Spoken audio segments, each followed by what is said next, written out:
بھائی وطروں کے بارے میں نے کچھ 100 دفعہ تو بتایا ہے. اب اگر آپ کی تسلی نہیں ہوتی تو میرے پاس تو کوئی حل نہیں.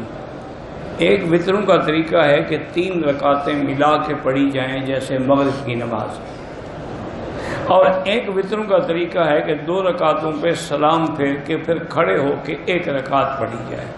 یعنی وہ سلام سے فصل کرتے ہیں. حنفی مسلک میں سلام کا فصل نہیں ہے، وہ آخر میں سلام کرتے ہیں. اس کی وجہ یہ ہے کہ ایک حدیث میں ہے کہ آپ نے فرمایا ہے کہ یہ مغرب جو ہے یہ بھی وطر ہے اور رات والی نماز جو ہے وہ بھی وطر ہے، تو آپ نے اس کو مغرب سے تشبیہ دی ہے، تو اس لیے علماء اس کی ترجیح کرتے. باقی یاد رکھیں کہ پڑھتے تو وہ بھی 3 رکعت ہیں، چونکہ حضور نے 3 صورتیں بتائی ہیں کہ سبح اسم ربک الاعلی، قل یا ایھا الکافرون، قل ھو اللہ احد. اگر 1 رکعت ہے پھر 3 صورتیں بتلانے کی کیا ضرورت تھی؟ پھر تو حضور صرف 1 صورت بتلاتے. جب 3 صورتیں بتلائی ہیں تو منع ہوا کہ وطر 3 رکعت ہے. فرق اتنا ہے کہ وہ سلام پھیر کے کھڑے ہوتے ہیں، ہم سلام نہیں پھیرتے.